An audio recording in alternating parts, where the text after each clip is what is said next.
Australia. Woo! Arriving in the final country of Australia was awesome. It was a huge sense of achievement for me. The difficulties of making my way through the congested communities of Asia, finally arriving in Australia, albeit by plane and not on my bike. This is it. This is the last leg. This is the last charity. I'm on my way. I'm going to do it. My brother Todd has flown here to greet me. Todd will ride with me on the remaining 5,000 kilometres. The lengths he's gone to be able to support me to be a companion rider throughout Australia is amazing. From Darwin, we'll ride to Alice Springs, to the sacred lands of Uluru, then across the unforgiving Simpson Desert, and finally on to Brisbane. Todd and I were ready to hit the road, but unfortunately, my bike wasn't. I left Dili completely fed up, knowing I was facing an 8-day delay to ship my bike and getting shafted on the cost. However, there was nothing I could do about the vagaries of ferry schedules between Dili and Darwin. In the meantime, I reminded myself that I'm home. My sister Shay's also here, and I'm determined to make the most of the situation. And in Darwin, I found a warm welcome waiting for me. Oh, hello, Lord Mayor. Pleasure to meet you. Nice to meet you. Terrific. Thank you very much for having us. The Lord Mayor's reception gave me a great chance to spread the word about the 10 causes that form the heart of the Wheel to Wheel expedition. I'm very excited about the prospect of us being able to showcase the work that is being done by NAILSMA to that huge audience of tens of millions of people who really don't fully understand all of the environmental issues that this country is facing and the work being done by Indigenous people here. This has been a great example, I think, of human endeavour and just putting something effort in, and some great things are coming out of that, and so it's really great to see this sort of stuff, and an incredibly worthy organisation that's receiving the benefit of it. I was especially looking forward to meeting up with Joe Morrison and our designated organisation, NAILSMA, and learn more about the crucial environmental challenges they're tackling. This is the first time for us to get this level of recognition in Australia, and we're very much looking forward to working with Morgan and his team over the next couple of days to tell this very important story about what's going on in this part of the world. But before my work with Joe and NAILSMA began, Todd and I took the opportunity to explore the top end of Australia. Only this time, I was on 4 wheels, not 2. Our efforts to go exploring in a 4-wheel drive have ended with a road being closed. This is often the case at this time of year. There's a huge wet season from really January through to about April. Even though we're now in June, this year it was the biggest wet season in history ever recorded. We'll have to find another way. The wet season left behind some serious hurdles to overcome, but we were determined to forge ahead. Darwin is surrounded by numerous national parks and conservation areas. All of the protected areas that Todd and I travelled through offer unique, amazing and sometimes dangerous natural attractions. Did you see those croc tracks in the mud there right when we got out? Unbelievable. That looked like a big croc. Also, crocodiles are predators. They're not scared of anything. It's their territory, and everything that comes into that territory is fair game. So we are the prey and they are the predator. Todd and I continued exploring the upper reaches of the Northern Territory, hiking, swimming and camping. I just am mesmerised by the beauty, the rugged beauty of the northern part of Australia. Apart from being one of the most beautiful areas to visit in the Northern Territory, Gunlong Falls is also famous for featuring in the movie Crocodile Dundee, an iconic Australian movie from the 1980s. But even amidst this awesome natural beauty, I couldn't help thinking about the frustrating obstacles I faced. On this particular day, it wasn't the crocs that we had to worry about. Well, it looks like the decision to come out on this road is going to prove to be a costly one. The rangers that patrol these areas have stopped us on the road, taking photographs of nature, and are intending to prosecute me for being on the road. So that's the way it works here in Australia. The bike delay weighed heavily on my mind, but I took solace in the beautiful landscape around me and the chance to explore these ancient lands with my brother. As I swam in the crystal clear waters and looked out over the rugged valleys, it felt good to remember why I was here, why I'd come this far. Camping about 20 metres over from the bank, and this is our bathtub for tonight. Pretty beautiful, and hopefully no crocs. There's at least no croc signage. So if there is a croc here, then no one knows about it.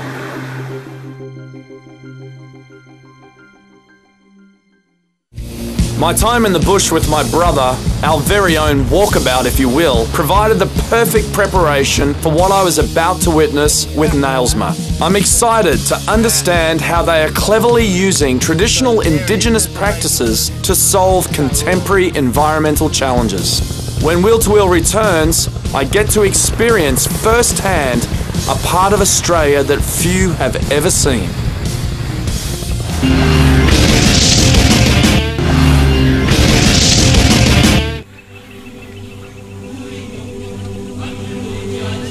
Dawn breaks over Fog Dam. As the mist rises and the savannah wakes up, I'm joined by native herons, egrets and ducks on an early morning walk. Like them, I'm about to take to the skies, doors off, commando style, for a ride over the natural wonders of the Northern Territory. Up above Kakadu National Park at the top end of Australia. It's an absolute dreamland up here. You get to see millions of years of history through the formations of the rock, incredible biodiversity. It's just like a dream. It's unbelievable. Everyone in the world has to do this at least once. Our pilot takes us over this incredible patchwork landscape that's been carved out by ice and water over millions of years. The helicopter ride is exhilarating. Wow, if only I could wake up this way every day.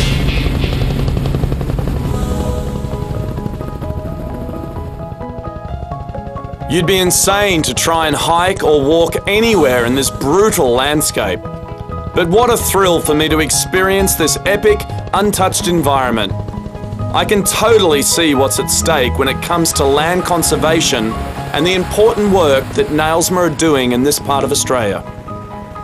The organisation that I head up is an organisation that works with Indigenous people to reinstate their traditional knowledge practices and works with governments and other stakeholders in this part of the world to have better outcomes for Indigenous people who in this part of the world have gotten back about 40% of the terrestrial landmass, so there's quite a large area of land that Indigenous people have been able to get back into their control. Some of the old traditional knowledge into play and putting a value on that and ensuring that the kinds of development that occurs in Northern Australia is sustainable and consistent with Indigenous people's aspirations. What impressed me most about Nailsma is their system of linking traditional fire management practices with today's need for carbon emission trading schemes. What we're doing is we're using traditional knowledge, and it's validated by science, around fire management and fire ecology, and reinstating people back into the landscape and putting back into place fire regimes that are the sorts of fire regimes that are mosaic but also necessary for habitats for small mammals and other important species in this part of the world.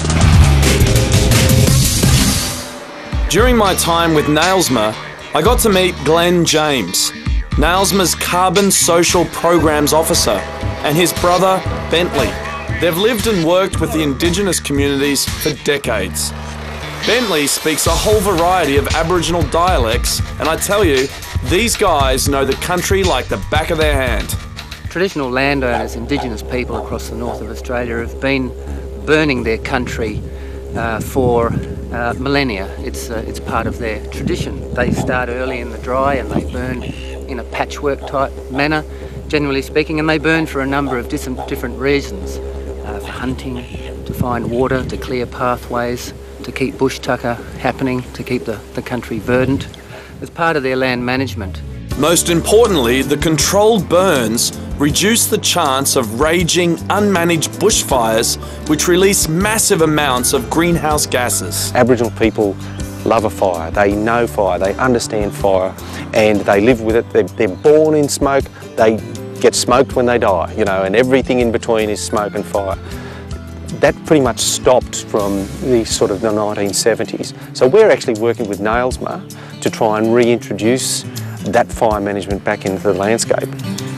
But the really interesting thing is that we're not just using the ancient traditional technology of Aboriginal people, we're linking that to the very next wave of the economy, which is climate change and greenhouse gas abatement. So NAILSMA works with governmental agencies and rural fire management groups to help employ Indigenous people to manage the land sustainably. They reduce emissions through traditional burning practices and can then trade the carbon savings with local industry to offset their pollution output. It's a scheme that has a lot of potential for the whole of the tropical savannas and possibly further down into the rangelands in time. All those who are collaborating have worked very hard to now get the first carbon accounting methodology into the Australian government's carbon farming initiative legislation. A program that uses ancient wisdom to provide jobs and reduce pollution. It's an ingenious system and a real win-win situation. I don't think at the end of the day it's going to be a hard pitch, because it's such a good, successful story that not only do you get these greenhouse gas outcomes, but you also get these outcomes which support Indigenous people, employment, cultural aspirations, and the ability for people to stay in their country. Next on the agenda is a trip to the remote Crocodile Islands, where I'll learn more about how NAILSMA is supporting local knowledge to benefit the environment. But first, it was time for me to resume the elusive and oftentimes dispiriting quest for the return of my bike. But we've been told that this shipping company doesn't unload the boat on weekends. So it's another couple of days wait to get the bike off the boat, then have a quarantine inspection, and hopefully be underway by maybe day 113. Delays on top of delays. My bike was just sitting over there in one of those containers. It was just sheer laziness. This had to rank as one of the most exasperating parts of the journey so far. My only consolation was my next excursion with NAILSMA. When Wheel to Wheel returns, I get a bird's eye view of the Northern Territory, as well as a closer look at the inhabitants benefiting from NAILSMA's work.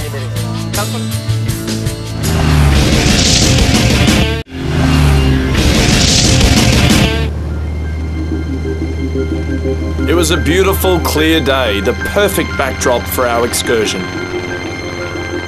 This is brilliant. We're in a small aircraft. We're about to take off from Darwin to the Crocodile Islands. I've got Glenn from NAILSMA with me. What are we going to see today, Glenn?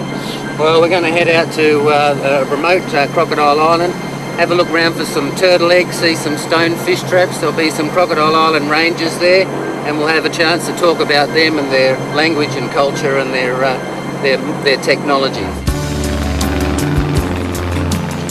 After a rough ride over the track, we landed in a quiet, untouched, unspoilt wilderness.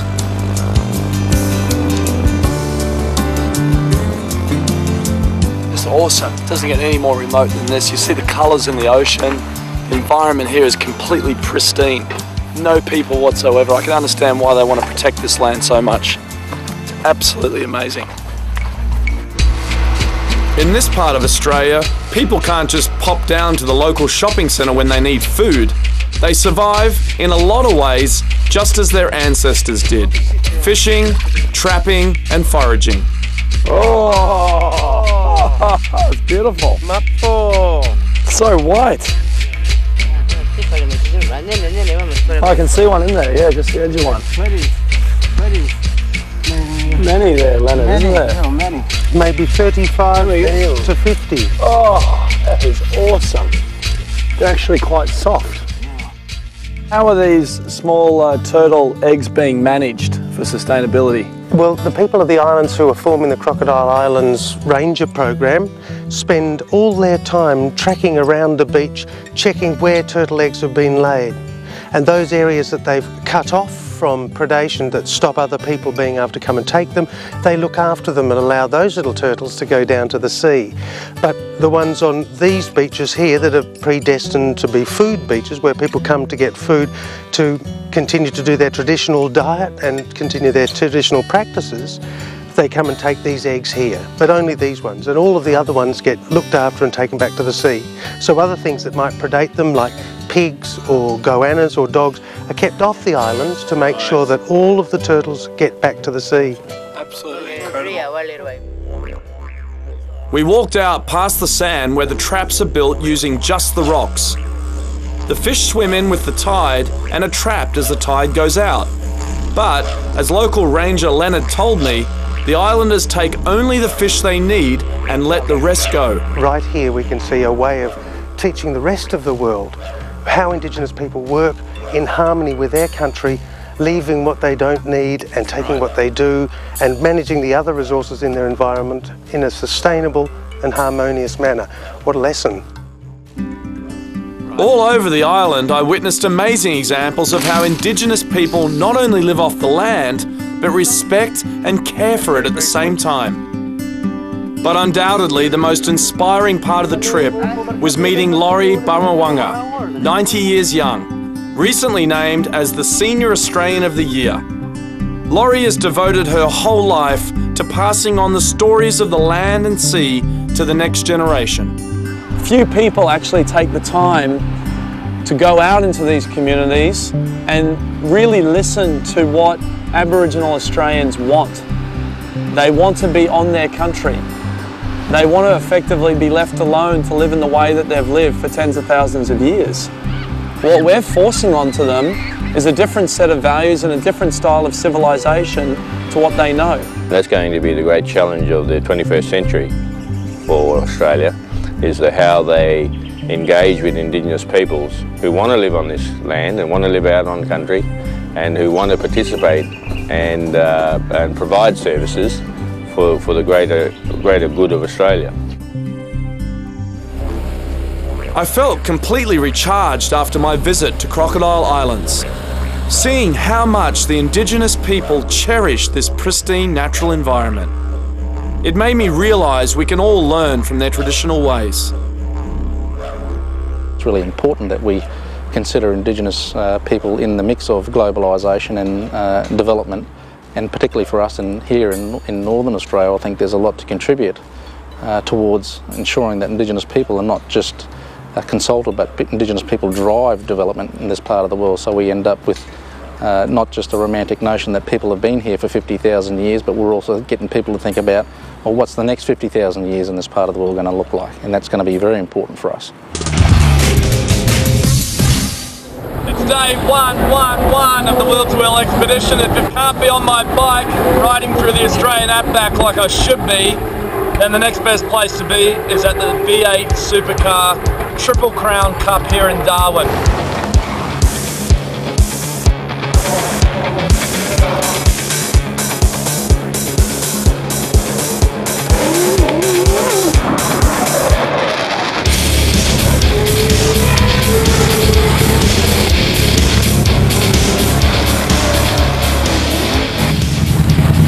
The high-octane action brought me some luck.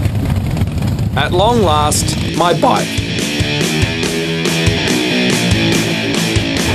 The bike has passed quarantine. Now we can ride out of Darwin and head into the outback. Literally came out of the docks in Darwin, got on the bike and started riding south. It was that simple, we had to get it done. My time in Australia's north with Nailsma was educational and truly awe-inspiring. But I've got loads more work to do and thousands of kilometres to go before I cross the finish line in Brisbane. When Wheel to Wheel returns, Todd and I head deep into the outback to do some of the most celebrated sites in all of Australia.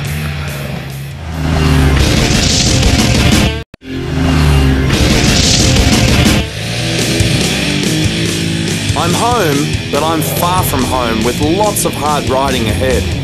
It feels surreal to be back on the bike, especially being in Australia with its vast open roads and huge sky above. Sort of almost not fair to think about Australia as one country of 10 because the enormous scale of this country is incomparable to anything I've been through.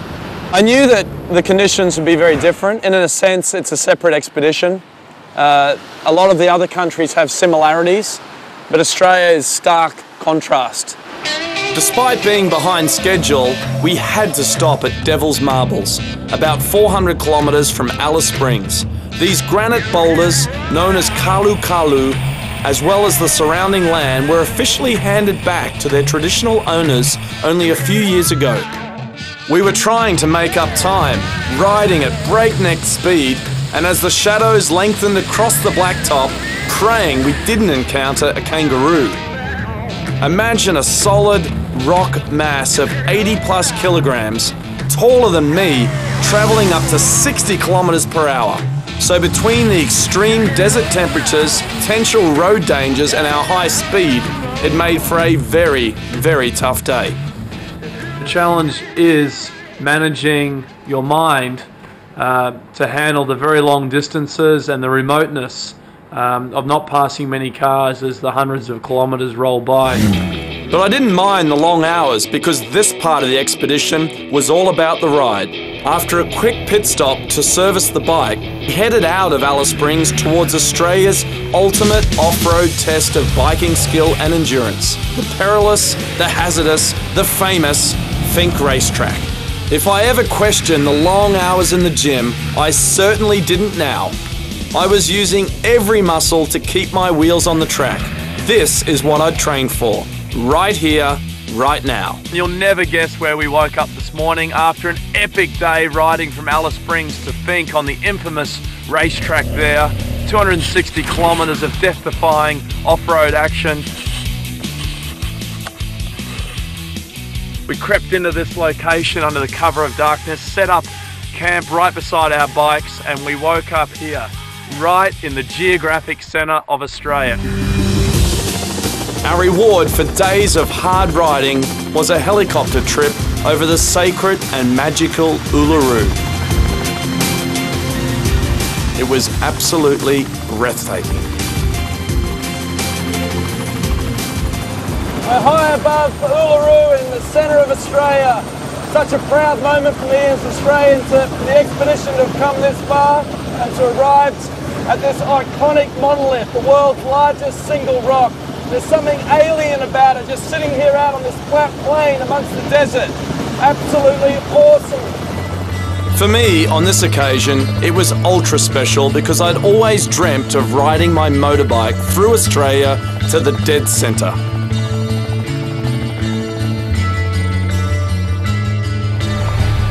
Arriving by bike, it was easy to see why this area has been revered for so long.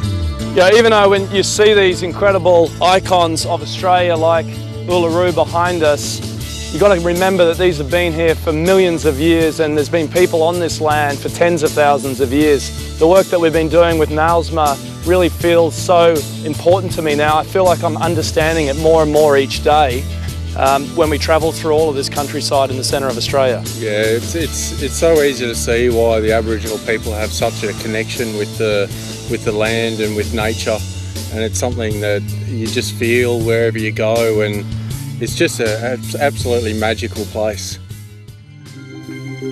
What I was seeing became more awe-inspiring hour by hour.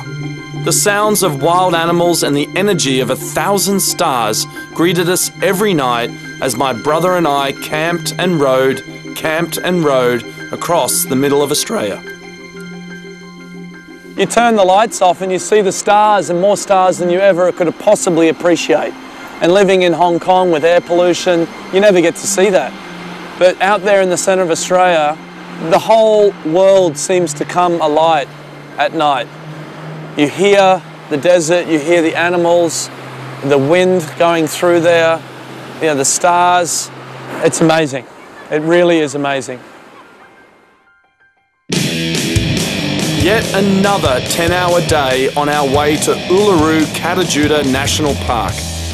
As we got closer, I could see the huge red monolith rising in the distance. To the Anangu people, Uluru is their temple, their cathedral, their home. They've cared for this land for tens of thousands of years, and they tell the story of their people through its plants, animals, dust and rock. We're here at Uluru Kata Tjuta National Park at one of the many environmentally sensitively designed viewing platforms overlooking Kata Tjuta, formerly known as the Olgas, and one of the real gems of the Red Centre of Australia. The Wheel to Wheel expedition has come here, and we're just absolutely loving the environment, the sensitivity of all of the development that's occurred around here. After one amazing journey by air, it was time to strap on the walking shoes for a closer look at Kata Tjuta's incredible rock formations. Made up of 36 domes, the rocks culminate in Kata Tjuta Mount Olga, over 1,000 metres above sea level at its highest point. It's not until you get up close and personal with Kata Tjuta that you really appreciate the incredible magnitude and scale of this rock formation. From a distance, it just sort of sits there on the horizon, but here you really see how massive it is. It's awe-inspiring. The more time one spends at this site, the more amazing this formation becomes.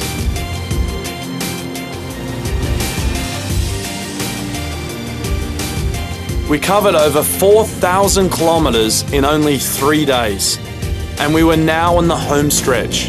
But how could I imagine what the harsh and unforgiving outback had in store for us next? Our sense of adventure was about to be tested to the breaking point.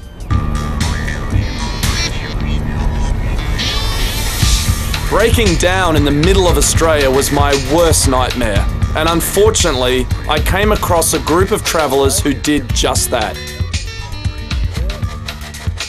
But lucky for them, we were carrying a satellite phone which enabled them to call for help.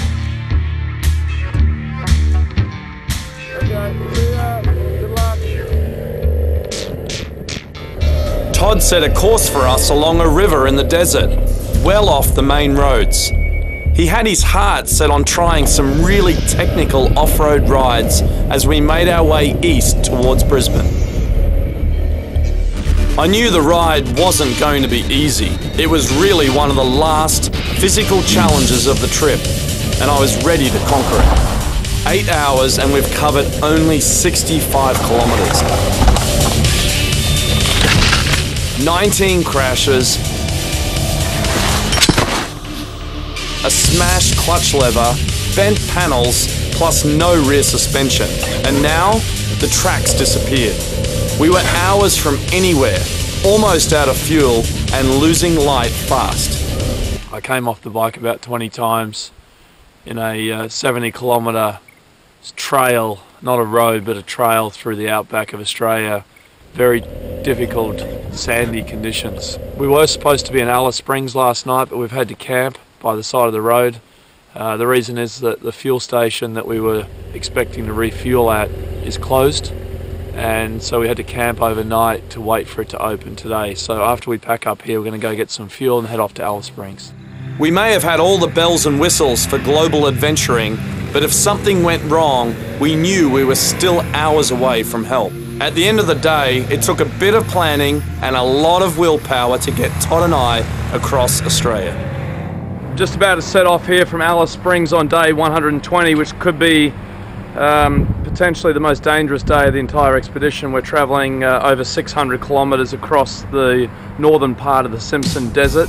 My load now in total is probably about 370 kilograms, all up, including myself on the bike. Knowing that any slip-up or mishap would send me flying, I had to stay focused through the entire ride. It exhausted me completely.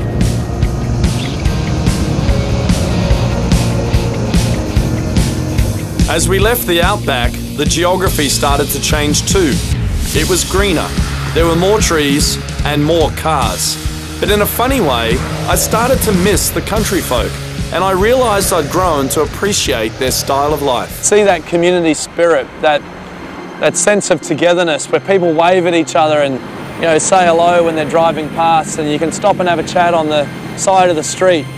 And I started to be reminded of what happens in urbanisation, and that's an anonymity that starts to creep into life, where people don't say hello to each other, they don't even know their neighbour, they walk past each other in a busy haste. but I had promises to keep and miles to go before I could sleep. So into Queensland we rode, through Charleville, Roma and Toowoomba, towards the Big Smoke, Brisbane. The final 50 kilometres into Brisbane was like dream time. I couldn't hear anything. I couldn't feel anything either. All that had come before flashed in front of my eyes. It was like I was just floating towards the finish line. And then, outside Brisbane, in a little town called Mount Nebo, a group of friends and family were waiting to meet me, right there on the side of the road, with the Queensland parrots squawking in the trees. Todd and I pulled into the rest area. 125 days, 25,000 kilometres, 10 countries, 10 amazing charitable organisations, and it's all come to this. We're 50 kilometres outside of Brisbane. I've been met by about 20 old school friends and supporters of Wheel to Wheel for the last stage of this epic expedition. I cannot believe we've finally arrived at this motion. I'm filled with so many different feelings about how it is to have ridden this far and now for it all to be coming to an end. I cruised down a beautiful mountain pass with about 20 mates on their dirt bikes. The same guys who had encouraged me to get on a motorbike in the first place. The same guys who taught me how to ride, who watched me fall over and over all those years ago. They were the ones there to bring me in safely to Brisbane, and I'm just so appreciative of them doing that. And as I got closer and closer to Brisbane and saw it emerge on the horizon, I don't know how to describe it. You know, I'll probably spend the rest of my life trying to describe it. All that remains is to drive 20 kilometres to the centre of my hometown, Brisbane. Isn't she beautiful? I'll say goodbye to the guys and then let's go. Thanks, mate. Terrific. Thank you, Dwight.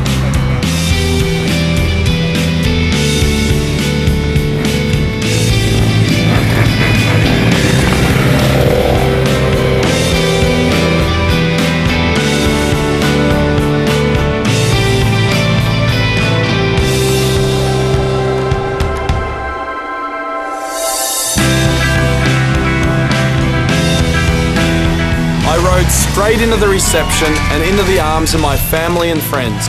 When I heard their cheers and saw everyone waiting to welcome me home, I felt all the frustrations and delays, the bruises, the exhaustion, all just melt away.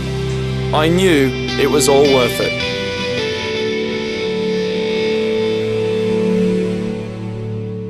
Thank you very much for coming down to welcome me home. It's been a long way home and a long way down. The reason I did this ride was to bring awareness to 10 really important humanitarian issues that are affecting not only the countries that I've ridden through, but affecting the world. It's been an incredible journey. It's changed my life. It's taken me 125 days, but I feel like I've had you know, a whole lifetime of new experiences during that time.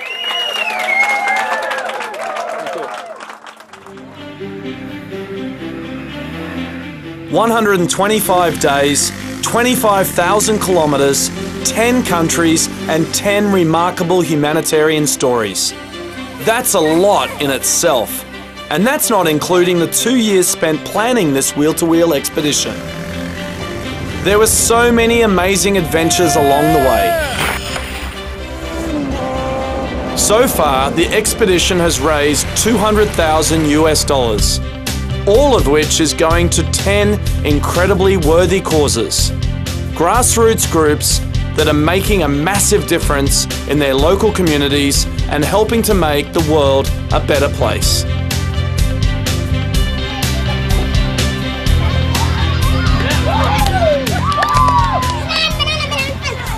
Looking back at the trip and starting in my home city of Hong Kong, what a special feeling to have so much support from sponsors and friends and family, all the preparation work, getting the film crew together, very exciting times leading up to that departure. Clean air is very important in Hong Kong because, believe it or not, our dirty air is killing almost 900 people a year, and at the latest estimate, almost 2,000. The work of Clean Air Network really just, even today, is reinforced to me all the time, just how important that is to improve the quality of life here in Hong Kong. Getting to China was, well, it was a pretty big battle. Of course, the first time I tried, I couldn't do it. But being in China with Mihaela and the team at Gecko and just realising the significance of that environmental education that they're providing that no one else is. I realized how little of common sense understanding on environment there is. Once you've been out of the glitzy master plan cities, you can be literally an hour out of a city and then the people are living in primitive conditions like they have been for hundreds of years. Well, Vietnam's all about the bikes. It's a country of millions of bikes and you're sort of bumping off them. It's a bit like a computer game with all these things coming at you quickly. The serenity that Jill Robinson and Animals Asia have created with their bear sanctuary, I'll never forget it. Those memories are etched in my mind forever. Bear farming is the most hideous and unnecessary program, I think, in the history of the planet.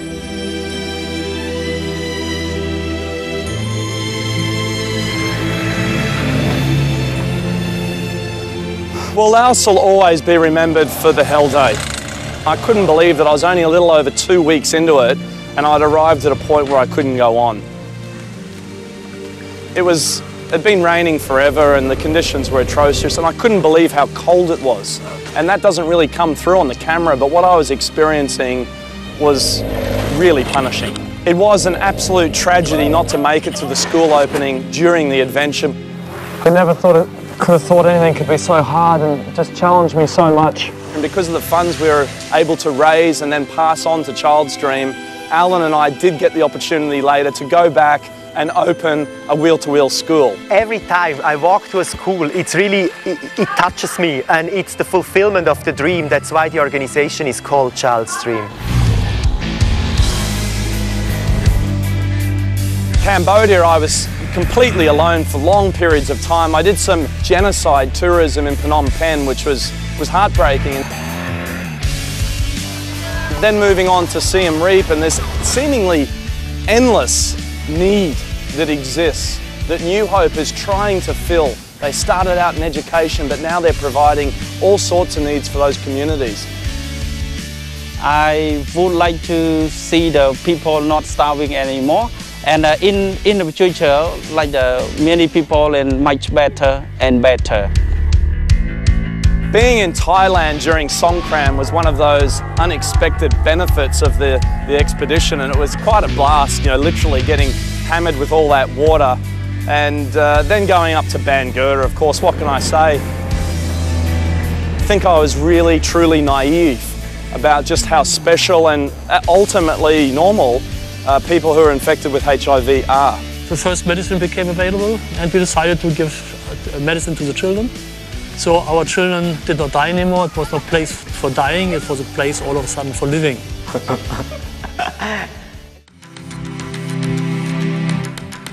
Having Alan ride with me in Malaysia, it was so much fun. It's really a biker's paradise. Of course, we got shown around by the local Harley Club, and then the next day got shown around by the BMW Motorrad Club. So we had the best of it. Of course, the real reason we were there was for the Women's Aid Organisation. We want gender equality. We believe that men and women are equal.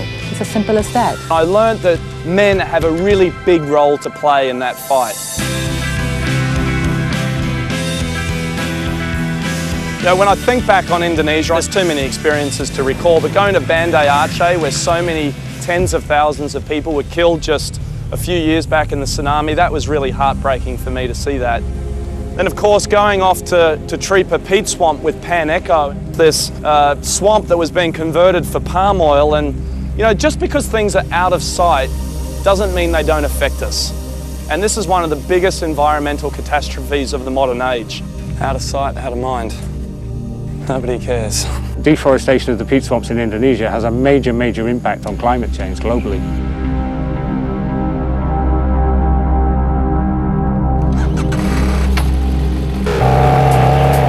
When I left Lake Toba that morning and with an idea in my head to go to Jakarta, I didn't realise how big Sumatra was. Anyway, 37 hours later I was there, and that represented now in hindsight looking back the truly biggest challenge of the expedition for me personally.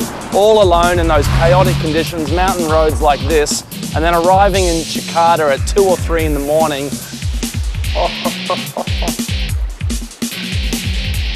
Enough to bring me to tears. So good.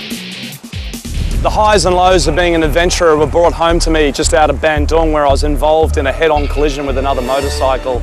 It reminded me of just how dangerous it is riding on these sorts of roads in Indonesia, and how lucky I am to have actually made it. We really planned our time in Timor-Leste well, and that culminated in meeting the president of Timor-Leste. It's an honor. It's not every day that I have to be such a prominent person. Oh, come on. It's our honor, believe me. To be able to meet a man who's won the Nobel Peace Prize and then back it up by meeting the head of the United Nations mission there, and then to be able to introduce those dignitaries to our small local Timorese charity Action for Change and connect those people, you know, it really showed me that we're playing an important role. I really got to truly immerse myself in Indigenous culture and understand this incredible innate knowledge that they carry, being a connected civilization for tens of thousands of years, and that was really an honour for me to be able to tell their story. And then of course crossing the finish line with 20 schoolmates, you know, it was a surreal feeling, and you know, words can never describe it.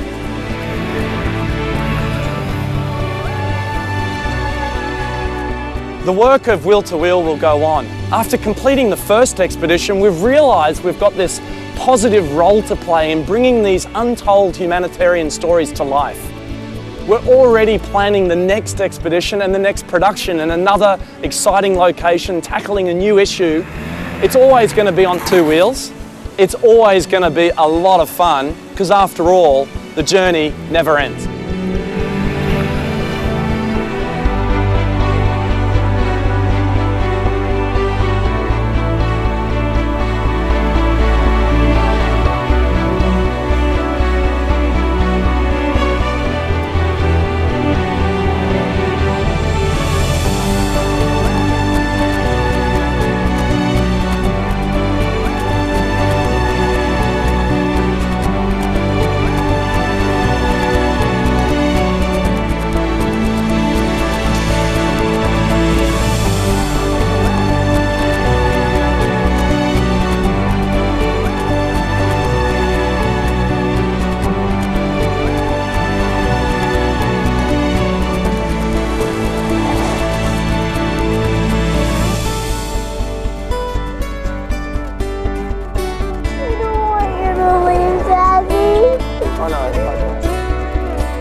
For more information, please visit wheel2wheel.tv.